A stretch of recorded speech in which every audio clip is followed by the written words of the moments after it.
इस सूत्र पर हमने इसीलिए पिछली बार 2 बैकग्राउंड हमने बोली थी। जब इस ध्यान विधि पर बात करी थी तो मैंने कहा था एक स्थिति जिसमें ये स्वीकार कि आप अकेले हैं, और दूसरी मृत्यु का स्वीकार। उसके बाद फिर ये सूत्र आया था जिसको हमने समझाया, तब सारी बातें समझ में आती। अगर हम इन दोनों बातों को अपने अंदर बिठा लें, और जैसे कि अभी पहले भी एक मित्र ने कहा कि अगर आप ज़्यादा हिट करते हैं तो स्किल बढ़ता है, यानी जिसको कहते हैं ना रहीम की रस्सी घिसते घिसते निशान पड़ जाते हैं। तो ऐसे ही कुछ चीज़ों को आप समझने की कोशिश करते हैं तो समझ में आ जाती हैं। हम उन पर 3 दिन भी नहीं टिकते। मेरा कहना है कुछ ऐसी बातें हैं जिनको अपने अंदर लें तो कम से कम कुछ दिन उन पर टिके रहें और कोशिश करें समझने की। जैसे कि अकेले होने का भाव नकारात्मक नहीं है, निराशाजनक भी नहीं है, वो वास्तविकता है। अपना सुख दुख पीड़ा, अपनी मूर्खता और अपनी प्रज्ञा सब आप अकेले ही समझते, अकेले ही जानते। कोई उसमें आपका शेयर नहीं कर पाता। जो आप शेयर करते हैं वो अलग चीज़ें हैं। आपकी उलझन परेशानी कोई आपको सांत्वना दे सकता है, लेकिन वो आपके अंदर से उसको निकालेगा नहीं। आप ये कह सकते हैं कि आप आए मेरी प्रेजेंस में और सब गायब हो गया, वो भी आपने ही किया। आपके अंदर की रिसेप्टिविटी नहीं किया। ऐसा नहीं हुआ कि किसी ने उसको निकाला, क्योंकि आप आए और आपके साथ कोई और आया, उसका नहीं निकला, आपका निकल गया कांटा अशांति का। तो अल्टीमेटली वो अकेले की यात्रा है अध्यात्म की। बुद्धा ने जब कहा कि परमात्मा की हम बात नहीं करेंगे तो उन्होंने ये नहीं कहा कि वो है नहीं, इस बात में नहीं पड़ते। वो कहना ये चाहते थे कि अकेले तुमको काम करना है, उसको परमात्मा को भी बीच में क्यों लाना। जब काम तुम्ही को करना है तो परमात्मा को भी बीच में क्या लाना। और जो टोटलिटी से होना होगा, वो आपका चिंतन का विषय नहीं, लेकिन जो आपके करने का विषय है वो तो आपको करना है, वो आप उठिए और करिए। दूसरी बात मृत्यु।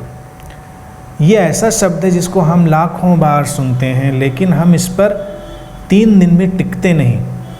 3 दिन भी इस पर हम गंभीरता से विचार नहीं करते। और मेरा मानना है 3 दिन भी अगर गंभीरता से विचार कर लें, ज़िंदगी आमूल चूल बदल जाती है। फिर वही वाली चीज़ आ जाती, हु केयर्स। आपका मंत्र बन सकता है, ना आपको कोई ये मंत्र काम करेगा ना वो मंत्र काम कर। सबसे बड़ा मंत्र कौन परवाह करता है। तब जब कोई भी क्षण आखिरी हो सकता है। हमें नहीं पता, जीवन अनिश्चित है। हमने एज्यूम किया हुआ है कि बहुत दूर जा रहा है, लेकिन वास्तविकता तो ये कोई भी क्षण अंतिम हो सकता है। तो हम चीज़ों को थोड़ा लाइटली ले पाएंगे, जीवन को थोड़ा कम गंभीरता से लेंगे। और अगर हम 3 दिन लगातार इस विचार को अपने अंदर रखें, खाते पीते उठते बैठते चलते किसी से बात करते, कि यही क्षण आखिरी हो सकता है, यही क्षण आखिरी हो सकता है। होगा नहीं, लेकिन 3 दिन के बाद आप बड़े कूल हो जाएंगे, बड़े रिलैक्स। आप जो काम करेंगे इतनी शांति से करेंगे। और पहले तो हो सकता है ये तनाव को बढ़ाए, क्योंकि आप इससे बचते रहें इस विचार से। फिर ये बड़ी शांति लाएगा। फिर आप साधारण सा पानी भी पिएंगे तो बहुत अच्छा लगेगा, क्योंकि पानी भी इस क्षण का आनंद है। जब आप नहीं होंगे तो पानी भी कौन पिएगा। आप नहीं होंगे तो बैठा भी कौन होगा। अभी तो कम से कम बैठें। हर चीज़ फिर सेलिब्रिटी हो जाती है। तो इसलिए मृत्यु को जगह देना बहुत ज़रूरी है। और आम व्यक्ति वर्तमान में इसलिए नहीं है, प्रेजेंट मोमेंट में, क्योंकि वो इसी से बच रहा है और इमेजिनेशन करता है कुछ ऐसा।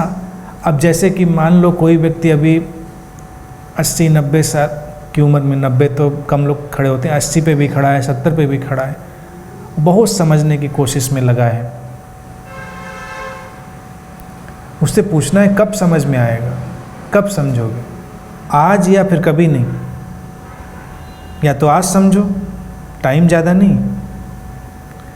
हम ऐसे व्यवहार करते हैं, बहुत टाइम है, ठीक है कर लेंगे। अगर हमको लगे टाइम नहीं है, या अभी या कभी नहीं, तो पहले तो ये विचार तनाव देता है, लेकिन फिर शांति ले आता है, क्योंकि फिर हमारे जो प्रयास हैं बहुत इंटेंस होते हैं, बहुत इंटेंस।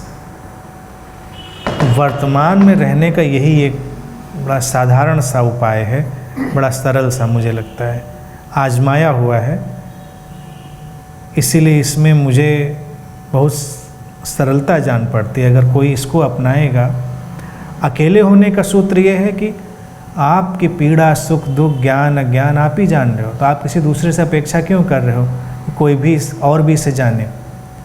आप परेशानी में हो और आपका एंग्विश ये है कि दूसरा नहीं समझ रहा, दूसरा क्यों समझेगा? दूसरा परेशानी में नहीं है।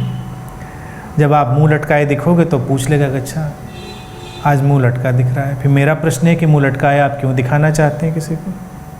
और दिखा के भी अगर वो पूछ भी देगा तो आपका क्या होगा? तो कुछ नहीं होगा। आपको भूख लगी है, कोई ज़्यादा से ज़्यादा पूछ सकता है कि खाना चाहिए, खाना दे सकता है आपको, लेकिन खाएंगे आप ही।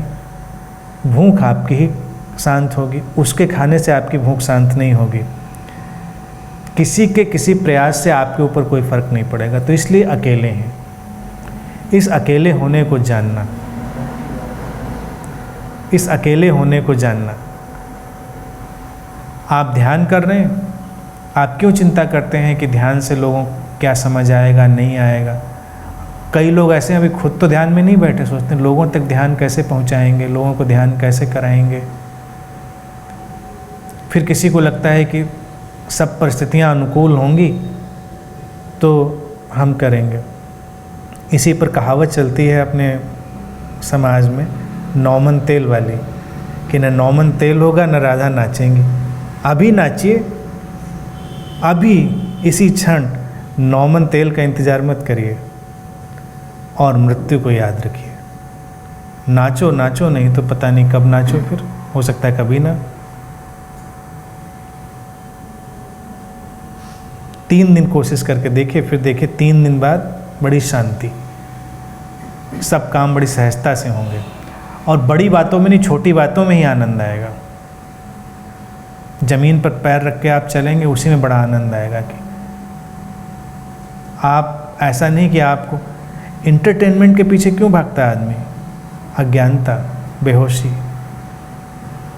जितनी अज्ञानता उतना ज़्यादा इंटरटेनमेंट, जितनी ज़्यादा अवेकनिंग उतना कुछ और चीज़ें होती हैं, उसकी ज़रूरत नहीं है। अपने को भूलने की ज़रूरत नहीं है। तो ये प्रयोग करें। दैट्स आज के लिए इतनी बात।